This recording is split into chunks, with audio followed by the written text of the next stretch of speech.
मैं Jitendra Singh Pascal civil services में आप सभी का स्वागत है।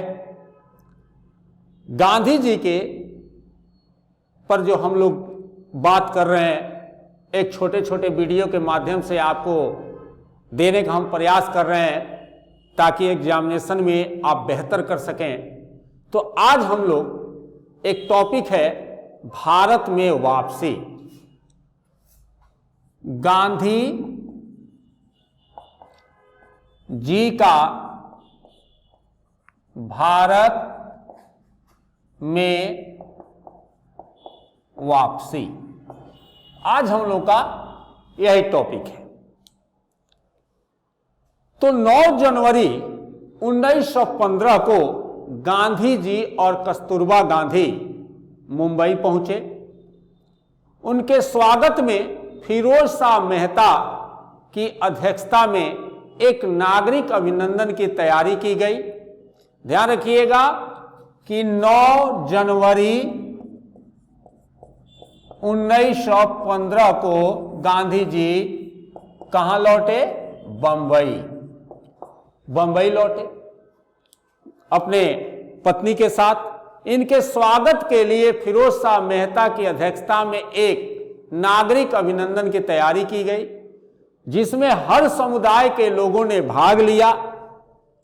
1915 में फिनिक्स और टॉलस्टॉय फॉर्मूले के अनुरूप उन्होंने अहमदाबाद के पास कोचर में, एक जगह है कोचर में, किराए के एक मकान में सत्याग्रह आश्रम की स्थापना की। यानी कि कहा जाता है कि 1915 में जब वो लौटे तो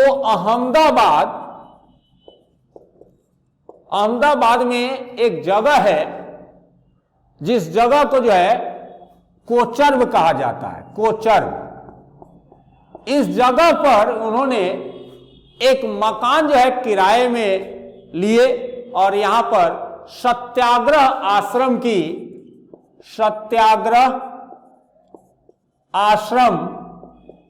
की स्थापना किए, जिसे शीघ्र ही उन्होंने वहां से हटकर साबरमती नदी के किनारे, यानी कि ये जो सत्याग्रह आश्रम की स्थापना की, इस आश्रम को जल्द ही उन्होंने वहां से हटाकर साबरमती नदी के किनारे स्वयं की जमीन पर स्थापित किया।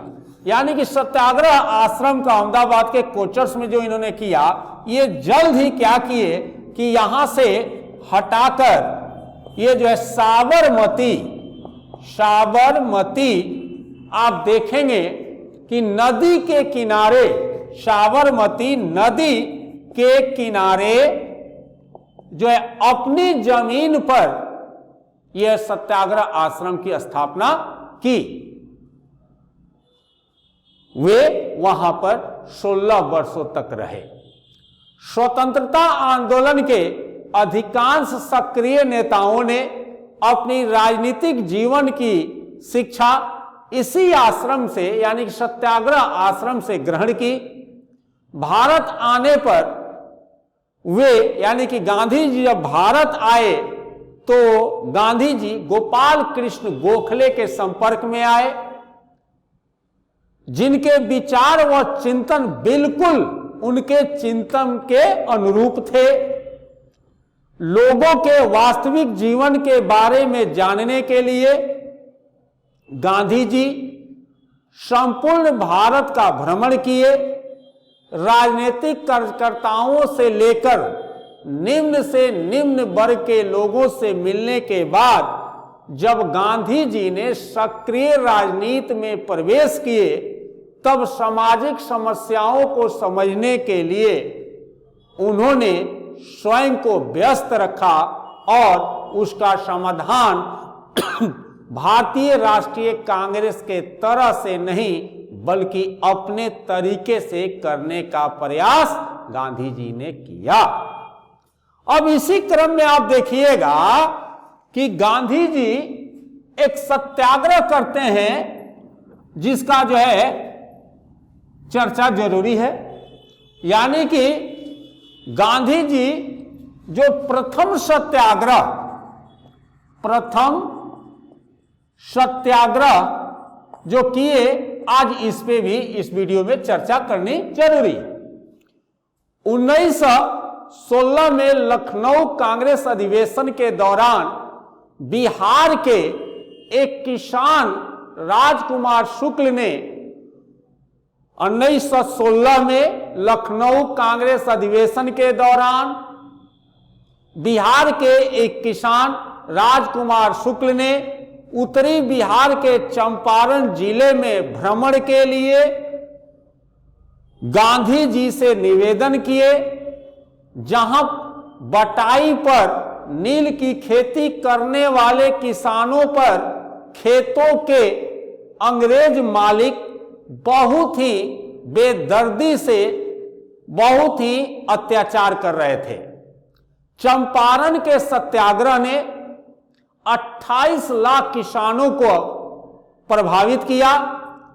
धीरे धीरे संघर्ष तिनसुखिया के चारों ओर केंद्रीभूत हो गया, क्योंकि वे एक शताब्दी से अंग्रेजों के अत्याचार को झेल रहे थे। आप देखेंगे कि ये जो 3 कठिया जो पद्धति थी, इस 3 कठिया पद्धति यानी कि किसानों के लिए ये दर्द का कारण हो गया था। तो 3 कठिया पद्धति, 3 कठिया पद्धति, ये 3 कठिया पद्धति क्या था? इसका मतलब था कि 1 बीघा में 20 कट्ठा होता है, यानी कि 1 बीघा खेत में 20 कट्ठा है, तो 20 कट्ठा अगर किसी के पास जमीन है तो इसमें कम से कम 3 कट्ठा जमीन पर जो है नील का उत्पादन करना पड़ेगा। इसी को 3 कठिया पद्धति कहा गया है। अंग्रेज मालिकों ने ऐसा नियम बना रखा था जिसके अनुसार नील की खेती का सिर्फ 1/3 हिस्सा काश्तकारों को मिल पाता और शेष फसलों की खेती का हिस्सा वो जो निल्लहे थे वो जबरदस्ती वसूल कर लेते थे। इस प्रकार किसानों को कुछ भी फायदा नहीं रहता। गांधी जी ने घोषणा की कि वे खेत मालिकों को शत्रु के रूप में नहीं देख रहे हैं। यह घोषणा बहुत ही महत्वपूर्ण थी। उन्होंने सरकार को किसानों के कष्ट निवारण के लिए एक आयोग स्थापित करने के लिए बाध्य कर दिया। गांधी जी भी उस आयोग के सदस्य थे।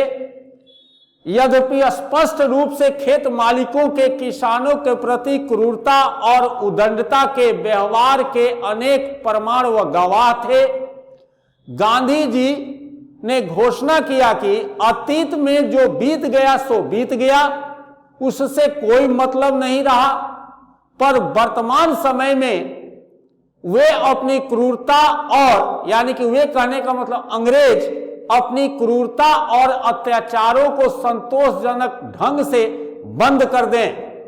इस प्रकार वे खेत के मालिकों पर क्या कहे हुए विजय प्राप्त कर सके। उन्होंने ज्यादा क्षतिपूर्ति के लिए जिद भी गांधी जी ने नहीं किया। उन्होंने कहा कि किसानों को कुल मूल्य का कम से कम 25% वापस कर दिया जाए और खेत मालिक यह गारंटी दें कि किसानों से अब जबरदस्ती वसूल नहीं किया जाएगा।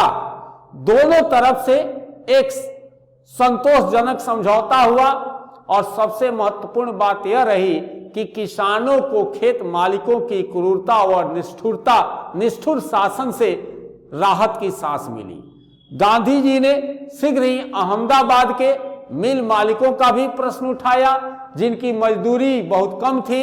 मजदूरों को उचित मजदूरी दिलाने के लिए गांधी जी संघर्ष करने का प्रयास किए। उस संघर्ष में अनुसुईया बाई ने अपने करोड़पति भाई के खिलाफ गांधी जी का साथ दिया। गांधी जी ने एक हड़ताल का संचालन किया और मजदूरों में एकता हेतु अनशन किया। अंत में मिल मालिक को झुकना पड़ा वह इस तरह निर्णय मजदूरों के पक्ष में हुआ। उसके बाद गांधी जी खेड़ा गए। यहाँ के गरीब किसान पहले से ही ज्यादा टैक्स के बोझ के तले दबे हुए थे।